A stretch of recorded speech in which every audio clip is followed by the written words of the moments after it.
Radhe Radhe everyone. आज की जो लीला है वो है हमारे बांके बिहारी जी के। ये तो आपने सुना ही होगा, बांके बिहारी के बांके भक्त। तो ऐसी ही एक लीला है, चलिए मैं आपको सुनाती हूँ। वृंदावन में बिहारी जी की अनन्य भक्ति, नाम था कांताबाई। बिहारी जी को अपना लाला कहा करती थी, उन्हें लाड दुलार से रखा करती थी और दिन रात उनकी सेवा में लीन रहती थी। क्या मजाल कि उनके लाला को जरा भी तकलीफ हो जाए। एक दिन की बात है, कांताबाई अपने लाला को विश्राम करवाकर खुद भी थोड़ी देर विश्राम करने लगी। तभी उसे जोर से हिचकियां आने लगी और वो इतनी बेचैन होगी कि उसे कुछ भी सूझ नहीं रहा था। तभी कांताबाई की पुत्री उसके घर पे आई, जिसका विवाह पास के ही गांव में हुआ था। तब कांताबाई की हिचकियां रुक गई, अच्छा महसूस करने लगी और उसने अपनी पुत्री को सारा वृतांत सुनाया कि कैसे वो हिचकियों से बेचैन हो गई थी।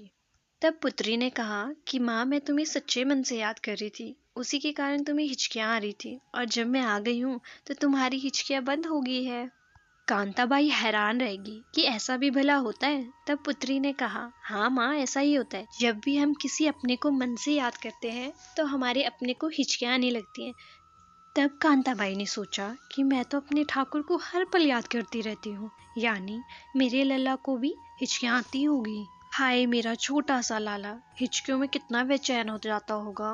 नहीं, ऐसा नहीं होगा। अब से मैं मेरे लाला को जरा भी परेशान नहीं होने दूंगी। और उसी रात से कांताबाई ने ठाकुर को याद करना छोड़ दिया, अपने लाला को अपनी पुत्री को ही दे दिया सेवा करने के लिए। लेकिन कांताबाई ने एक पल के लिए भी अपने लाला को याद नहीं किया और ऐसा करते करते हफ्ते बीत गए। फिर एक दिन जब कांताबाई सो रही थी तो साक्षात बांके बिहारी कांताबाई के सपने में आते हैं और कांताबाई के पैर पकड़कर खुशी के आंसू रोने लगते हैं। कांताबाई फौरन जाग जाती है और उठकर प्रणाम करते हुए रोने लगती है और कहती है, प्रभु, आप तो उनको भी नहीं मिल पाते जो समाधि लगाकर निरंतर आपका ध्यान करते रहते हैं। फिर मैं पापिन, जिसने आपको याद भी करना छोड़ दिया, आप उसे दर्शन देने कैसे आ गए? तब बिहारी जी ने मुस्कुरा कर कहा, माँ, कोई भी मुझे याद करता है तो या तो उसके पीछे किसी वस्तु का स्वार्थ होता है, या फिर कोई साधु ही जब मुझे याद करता है तो उसके पीछे भी उसका मुक्ति पाने का स्वार्थ छिपा होता है। लेकिन धन्य हो माँ, तुम ऐसी पहली भक्त हो जिसने ये सोचकर मुझे याद करना छोड़ दिया कि कहीं मुझे हिचकियां आती होगी। मेरी इतनी परवाह करने वाली माँ मैंने पहली बार देखी। तभी कांताबाई अपनी मिट्टी के शरीर को छोड़कर अपने लाला में लीन हो जाती है। तो आज की सुंदर सी लीला ये थी। इसलिए कहते हैं भक्तों कि भगवान कभी भी आपके चढ़ावे के भूखे नहीं होते, सिर्फ प्रेम के भूखे होते हैं। हम उनको क्या दे सकते हैं जिन्होंने हमको सब कुछ दिया है।